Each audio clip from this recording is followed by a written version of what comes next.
So one of the questions I get all the time when people find out that I brew my own beer is, what sort of equipment do I need to start out in brewing? And it's really simple. This is all you'll need.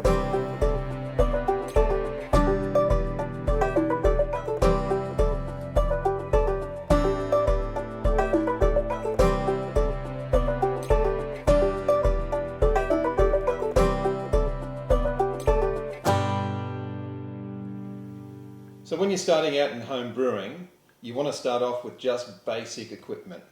Something like this that cost me a little over $100 on Amazon, and Amazon aren't paying me, of course, to do this. I ordered this 2 days ago, it turned up yesterday. I can pull the equipment out of here now and put a brew on.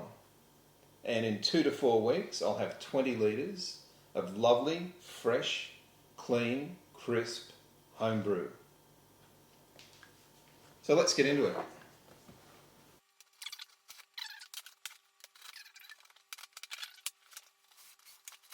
So what we have here is a brewery in a box. Oh, that's heavy. A little bit of paper. And here are some of our PET bottles that we'll eventually put our beer in. Bottle brush, because of course we have to clean our bottles every time we use them. A spoon, so for all that stirring, making sure that it's all mixed in.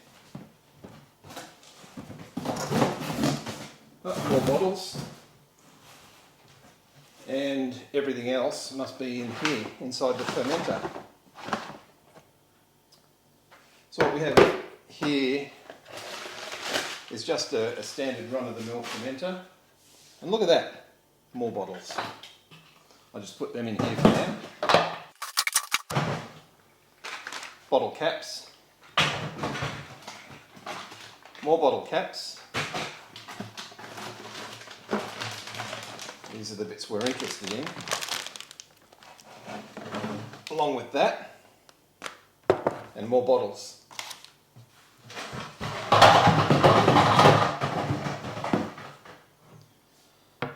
So Mangrove Jacks comes with a number of different types of beer that you can get. This one's the Mexican Cerveza.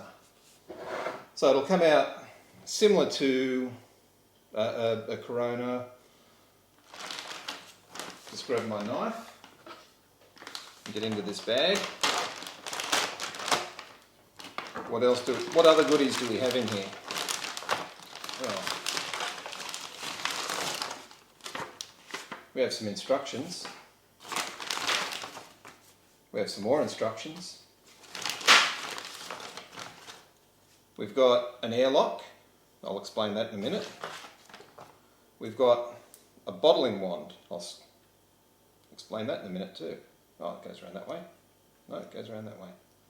No, I'll figure it out in a minute. We've got a hydrometer used to estimate the amount of alcohol in our beer. That's very important, and it's something that you don't get in a lot of kits, so that's great. We have here some no-rinse sanitizer. So if you go back, and I'll put a card up in the corner here, we have a video on how to clean your equipment and how to sanitize your equipment. And this will be important for sanitizing. We have a temperature gauge, a temperature strip, and that will just stick on the side of the fermenter like that, and that'll let us monitor the temperature of the beer inside here so that we don't get it too hot and we don't get it too cold. If it's too hot, the beer will start to produce some funny flavours. If it's too cold, the yeast will go dormant and it'll just take too long to make the beer. So temperature is very important when you're brewing beer, to the point that I've now got an old fridge and I temperature control it so that my beers are brewing at exactly the right temperature for that style of beer. When you're starting out though, you don't have that luxury. So the best place to keep your beer is in a dry, dark place with a constant temperature. Preferably somewhere a little bit cooler than room temperature. So a cupboard under the stairs, or a dark laundry, or a corner in the garage will do. But what you want to do is make sure that that temperature stays fairly even all year round. If it's cold, if you're brewing in winter, then throw a blanket or something around your beer to keep it warm, because it does need to be kept at a constant temperature. This is our spigot. That screws into the fermenter, and that's how we're going to bottle the beer. We have a grommet, and that goes in this little hole in the lid.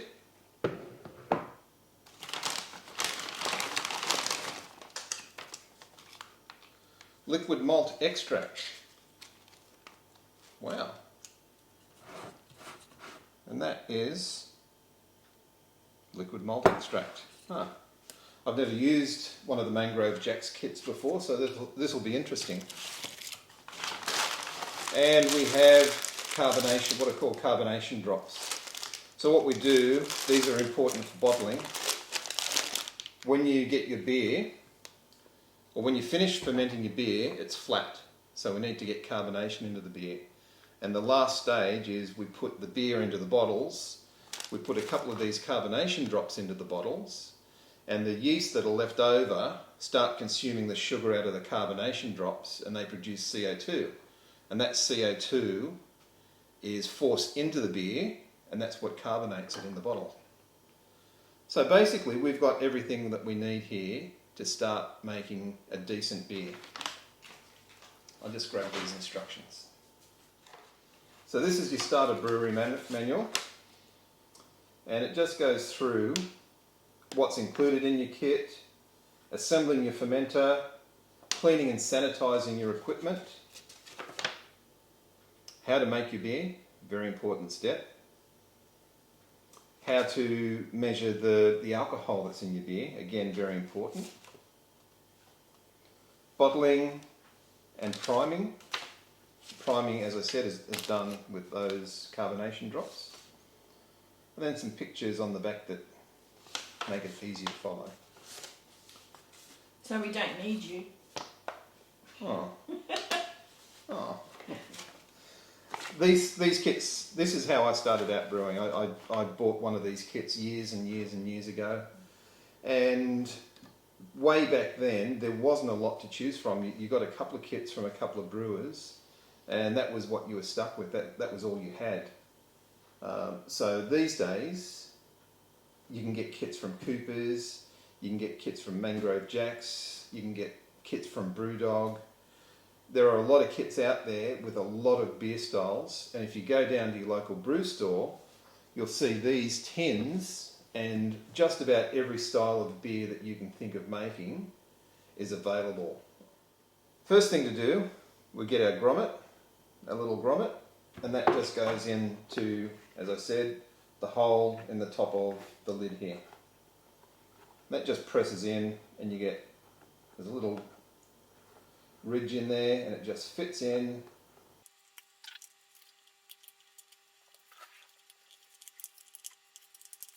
So as you can see, it takes a little bit of patience. You don't want to rush it. You want to make sure that that grommet fits in there nicely. The next step is our spigot. Locate the hole.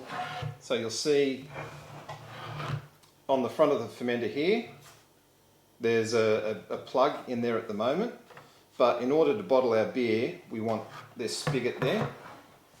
So I'll just grab the appropriate tool and unscrew this.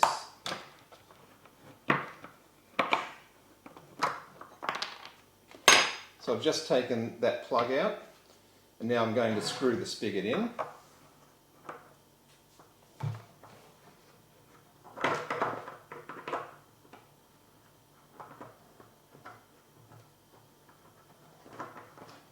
Might work better if I use two hands.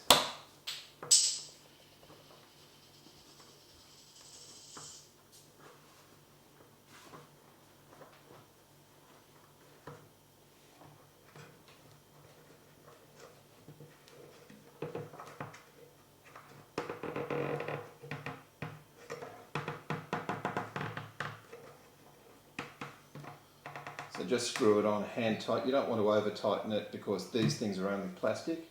If you over tighten it, you're going to strip the thread in there. So you want it tight, but you don't want to over tighten it.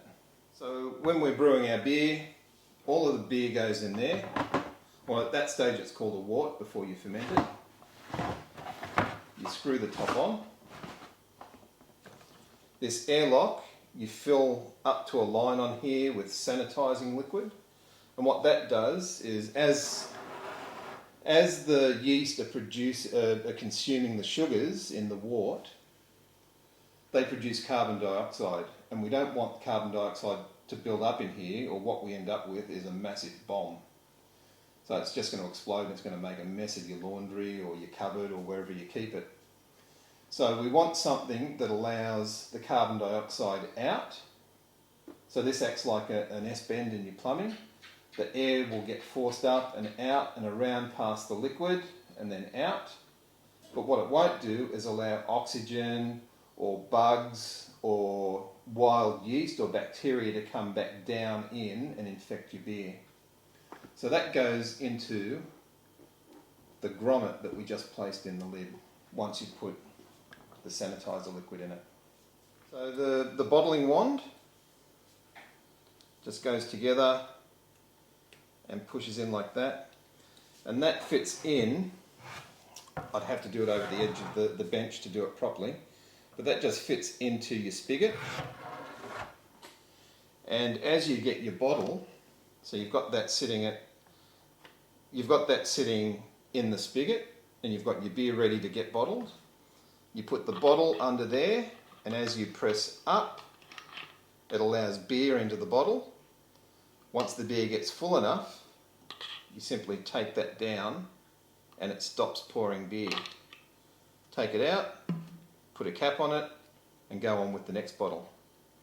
So that's quite easy. So it's quite a simple system. But we will produce a video specifically on bottling.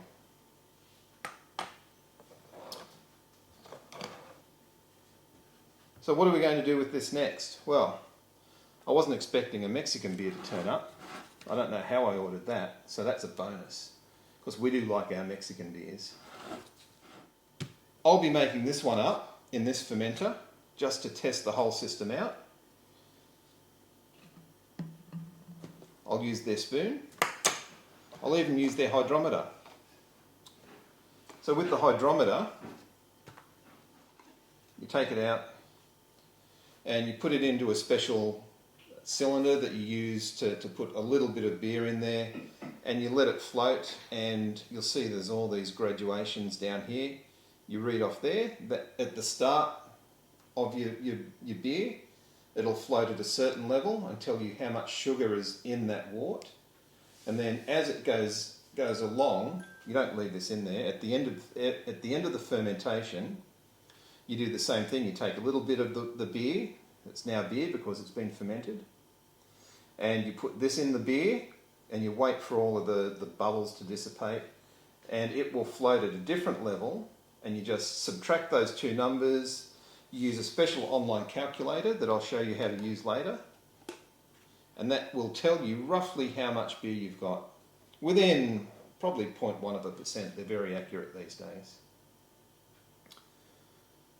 So that's it, unboxing the kit. If you've made one of these kits before, let us know in the comments. Let us know what your experience was with it. So if you're new to brewing, you don't have a lot of time, but you want to make your own beer, go out and get yourself one of these kits. It doesn't have to be this specific one. There are a lot on the market, but that's a great place to start. And remember, it always helps the channel out if you like and subscribe. There'll be a card at the end with all of our social media sites, so you can go and visit us there on Facebook, Instagram, Twitter and TikTok, as well as our website, backyardbrewer.ninja. So stay tuned for the next episode and you'll see the results of this beer, and we'll actually do a tasting with it and let you know how it compares with Craig's Corona Clone that I've been perfecting over the last 12 or 18 months or so.